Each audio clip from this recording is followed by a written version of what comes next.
Hello student, आज हम करते हैं क्लास 12 के अंदर प्रायिकता में न्यू टॉपिक प्रायिकता का गुणन नियम। इससे पहले हमने सह प्रतिबंध प्रायिकता की थी।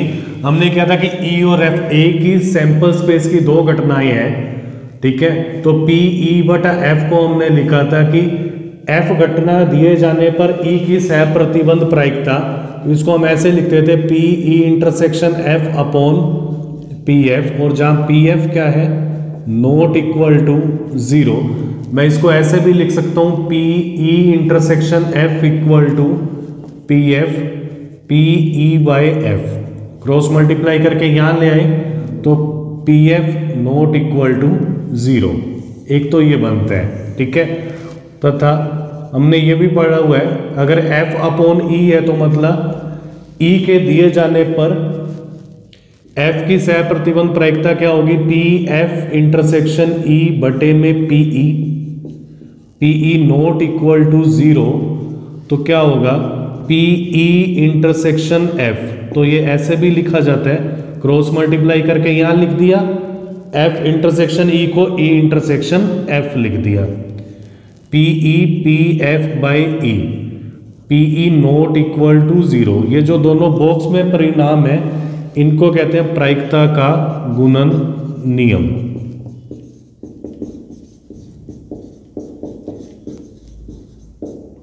ठीक है, तो अब इसमें देखो क्या है कि पी ई बाई एफ, तो क्या होगा पहले ई एफ की प्रायिकता, ठीक है। अब एफ हो चुका है तो ई की प्रायिकता, ऐसे ही P E intersection F E की प्रायिकता, फिर ई हो चुका है एफ की प्रायिकता। इसको कहेंगे प्रायिकता का गुणन नियम। अप्लाई कब करना है, जब बिना प्रतिस्थापन के केसेस आते हैं उस केस में हमने इसको अप्लाई करना है। हम डायरेक्ट हम आंसर लिखेंगे, इस वे में नहीं लिखेंगे। इसमें तो क्या है कि ई की प्रायिकता फिर एफ की प्रायिकता जब ई हो चुका है उसमें भी यही होगा, लेकिन हम वहां उसको डायरेक्ट किया करेंगे। अब इसके क्वेश्चंस की प्रैक्टिस करते हैं। अब क्वेश्चन क्या है कि 52 पत्तों की एक गड्डी में से 2 पत्तों को बिना प्रतिस्थापन किए हुए, तो बिना प्रतिस्थापन किए हुए ना तो हम प्रायिकता का गुणन नियम लगाएंगे। दोनों पत्तों के काले होने की क्या प्रायिकता है, तो अभिष्ट प्रायिकता क्या हो जाएगी, हम मान के नहीं करेंगे डायरेक्ट करेंगे क्योंकि एक ही नंबर में क्वेश्चन आता है। तो पहला पत्ता काला होने की जो प्रायिकता होगी ना वो होगी 26 बटे में 52, क्योंकि काले पत्ते 26 होते हैं और कुल है 52। इसके बाद दूसरा जो पत्ता काला होगा ना उस केस में क्या होगा, पत्ते तो हमारे पास रह जाएंगे 51, पहले काला पत्ता निकल चुका है तो काला पत्ते अब रह जाएंगे 25, तो ये गुना में आ जाएगा। दूसरी बार जो प्रायिकता होगी वो क्या होगी, डिपेंड करेगी क्योंकि पहले काला पत्ता निकल चुका है और बिना प्रतिस्थापन के कर रहे हैं, ठीक है। तो अब देखो क्या है, 26 को 52 से काटेंगे आ जाएगा 2, तो आ जाएगा 25 बटे में 102। अब एक चीज और ध्यान रखनी है, जब कभी बिना प्रतिस्थापन का केस आता है उसमें हम संचय वाले टाइप से भी कर सकते हैं। संचय वाला टाइप क्या है, ये तभी अप्लाई करना है जब बिना प्रतिस्थापन का केस आता है। 52 में से 2 पत्ते निकालेंगे तो क्या आ जाएगा 52C2, ये तो कुल परिणाम हो गए। दोनों पत्ते काले होने चाहिए तो क्या होगा 26C2, ये हमने हल किया हुआ है। इसको लिखते हैं 26 गुना 25 बटे में 2 गुना 1, इसको लिखते हैं 52 गुना 51 बटे में 2 गुना 1, ये दोनों कट गए तो वापिस यही आ जाता है। क्लियर। नेक्स्ट क्वेश्चन क्या है कि संतरे के डिब्बे का परीक्षण में से 3 संतरे बिना प्रतिस्थापित किए हुए निकाल कर किया जाता है। अगर तीनों संतरे अच्छे हैं तो उसको बिक्री के लिए प्रस्तावित किया जाता है, अदरवाइज उसको रिजेक्ट किया जाता है। डिब्बे में 15 संतरे हैं जिसमें से 12 अच्छे हैं और 3 खराब हैं, तो इसकी क्या प्रायिकता है कि डिब्बे को अप्रूवल दिया जाता है बेचने के लिए, ठीक है। उसकी प्रायिकता निकालनी है। तो जो संतरे हमारे पास है ना वो कुल संतरे हैं हमारे पास 15, ठीक है। अच्छे संतरे हमारे पास हैं 12, खराब संतरे 3, ठीक है। बिक्री के लिए तभी प्रस्तावित किया जाता है जब तीनों के तीनों अच्छे निकले और बिना प्रतिस्थापन के कर रहे हैं। तो बिना प्रतिस्थापन के लिए क्या होगा, गुणन नियम लगाएंगे।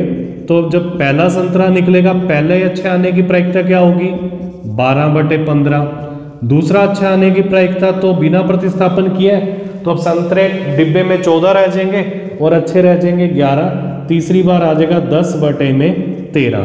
तो इसको काटते हैं, 3 चौके 12, 3 5 15, 5 से काटा 2 और इसको 2 से काटा 7, तो आ जाएगा 44/91।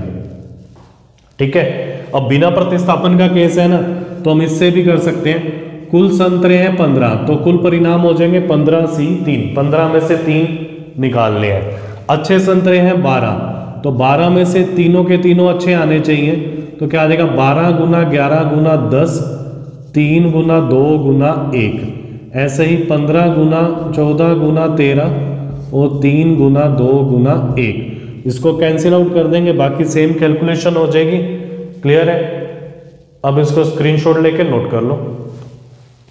अब 8वां उदाहरण करते हैं। 8वें उदाहरण में क्या है कि एक कलश में 10 काली और 5 सफेद गेंदे हैं।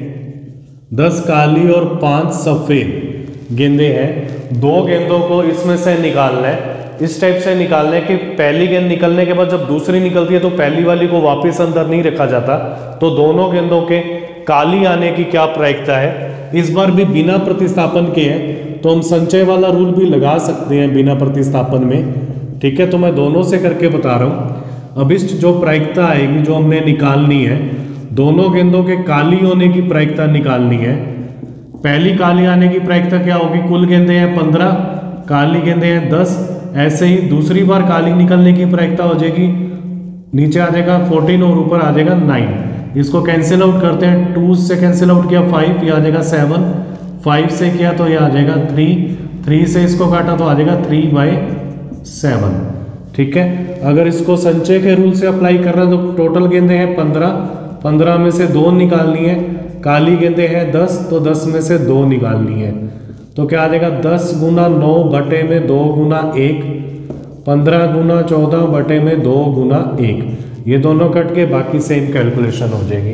उदाहरण 9वां करते हैं कि 52 पत्तों की अच्छी तरह फेंटी गई गड्डी में से एक के बाद एक 3 पत्ते बिना प्रतिस्थापन के निकाले जाते हैं। तो पहले 2 पत्ते बादशाह व तीसरा इक्का आने की क्या प्रायिकता है। कंडीशन लगा दी कि पहले दोनों बादशाह होने चाहिए, बाद में इक्का।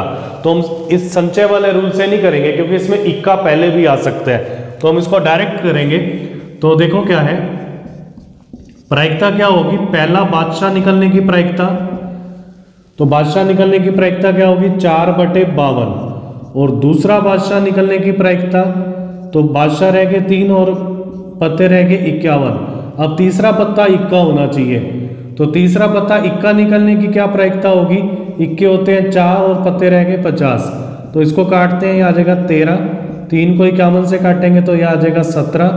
ठीक है, इसको काटेंगे 2 और इसको काटेंगे 25, तो क्या आ जाएगा 2 और इन तीनों को गुना कर देंगे तो आ जाएगा 5525। इस टाइप से आपने प्रायिकता के गुणन नियम से रिलेटेड क्वेश्चंस की प्रैक्टिस करनी है। बिना प्रतिस्थापन का कभी भी आए तो हम फॉर्मूला बना के नहीं लिखेंगे, हम डायरेक्ट इसी वे में लिख देंगे। अभिष्ट प्रायिकता यहां लिख देना। ठीक है, इसी टाइप से करेंगे, डायरेक्ट लिख देना। 1 नंबर में शॉर्ट आंसर टाइप में क्वेश्चन आते हैं। Okay, thank you.